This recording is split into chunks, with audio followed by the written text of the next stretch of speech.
I'm 81 years old, and I've spent most of my life pretending I wasn't feeling anything at all. I thought I was being strong, being sensible. Now, looking back, I see that I was just running. Running from myself, running from the small, quiet truths I didn't want to face. And at this age, there's no running left. I remember mornings when the house was still, before anyone else woke up, and I'd sit with my coffee, staring at the sunlight moving across the floor. I felt nothing. Not sad, not happy, not anything. I told myself it was peace, but really it was emptiness. I thought I was in control by not feeling, by keeping everything inside, locked away. When I was in my 20s, I met my wife. She was full of warmth and laughter, the kind that makes people lean closer to listen. I remember her asking me once, after a fight over something trivial, if I ever talked about what I felt. I said, "I'm fine." Really. I said it so many times, to everyone, that eventually even I believed it. But I wasn't fine. I was terrified. Terrified that if I let my feelings out, I would break, or worse, that they'd be unimportant to anyone else. I worked long hours for most of my life. I wanted to build a home, a family, stability. I thought that by being practical, by being reliable, I was living rightly. I wasn't lazy, I wasn't cruel.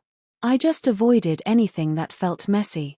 Love, grief, worry, shame, I buried it all under appointments, meetings, chores. There were birthdays I forgot, or skipped, because I didn't feel like dealing with the fuss. There were phone calls I never made, letters I never sent. Small things, really, but the accumulation was quiet and steady. I remember missing my mother's funeral because I couldn't face the tears in the car ride home, couldn't face my own voice shaking if I spoke. I told my sister I was sick. Later, I realized I'd spent years thinking I was protecting myself by keeping distance from life, but all I was protecting was my comfort. By my 40s, I had children. Wonderful children. I loved them deeply, I know I did, but my love was a careful love. Measured, safe, unspoken. When they scraped knees or cried at night, I gave instructions, practical help, a hand to hold, but rarely the words that would have filled the room with assurance. I thought I was teaching them resilience. In truth, I was teaching them silence. I never realized how much damage silence could do. It accumulates quietly, almost invisibly, until one day you notice it has swallowed everything else. I remember one evening, my youngest daughter was 16, sitting across from me at dinner. She wanted to talk about something that hurt her. I told her I was tired and needed to rest. She left the table with tears in her eyes, and I didn't follow. I was busy. Busy with life, busy with being sensible. That moment is still clear in my mind, more than 40 years later. Loss comes in small doses first. A friend stops calling, a sibling drifts away, a partner sighs and withdraws. I watched life happening around me, but I didn't let myself enter it fully. I thought I could join it later, when I had more time, more courage. But there is never more time. The losses were never sudden. They were quiet, gradual, like the slow gathering of fog across a lake. And I was blind. When my wife died, I understood more than I ever had before. She had been ill for a long time, and I was careful to be practical, careful to be strong. I never cried with her, never let her see how much her presence meant to me. I said the right words, did the right things, but I held my heart back.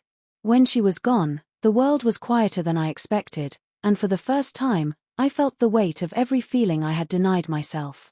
Grief, yes, but also love, longing, regret, and the knowledge that I could never undo any of it. I have no illusions now.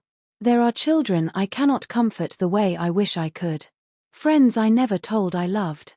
Words I never said that will never be heard. These are the things that cannot be fixed.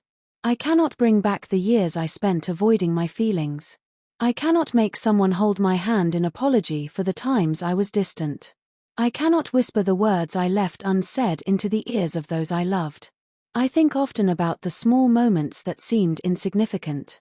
The birthdays I missed, the anniversaries I ignored, the quiet evenings when I could have spoken, or held someone, or just admitted that I was afraid. These are the things that echo now. The small neglects, repeated over decades, become a weight that never leaves. I wish I could tell my younger self that it's okay to feel. That fear of vulnerability is not strength. That avoidance does not protect you, it empties you. But my younger self would not have listened. I was too careful, too self-contained, too convinced that controlling my feelings meant controlling my life. So I speak now, because there is little else left to do. I speak not for guidance, not for correction, not for admiration. I speak because if these words reach someone who is still alive in the world, perhaps they can take them seriously before it is too late. If you are listening, take the time to feel. Take the small, quiet moments to let yourself love, to let yourself grieve, to let yourself be angry, to let yourself be soft. It is frightening. It is uncertain. But it is real. And it is all that matters. I do not think of myself as heroic. I am not proud. I am merely a man who has reached the end and sees clearly for the first time. I see the costs of avoidance, the hollow spaces in my heart, the absence that cannot be replaced. And I hope, if only in the tiniest way, that my voice might prevent someone else from discovering those lessons too late. Some days, I still sit with my coffee, staring at the sunlight across the floor. It feels colder now. Quieter. I remember, I feel, I ache, but I accept. Acceptance is all I have. Not happiness, not redemption, not reconciliation. Just a quiet acknowledgement that this is the life I lived, and these are the consequences I must bear. Time is short now. My memory is not as sharp, my body not as capable. But my feelings, long ignored, have grown more acute, more tender, more unavoidable.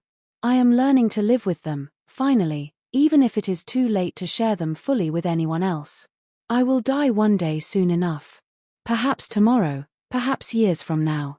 And when that day comes, I will carry with me a heart full of everything I didn't say, everything I didn't allow myself to feel. And I will carry the quiet hope that somewhere, somehow, someone else can learn from the life I spent hiding from my own emotions.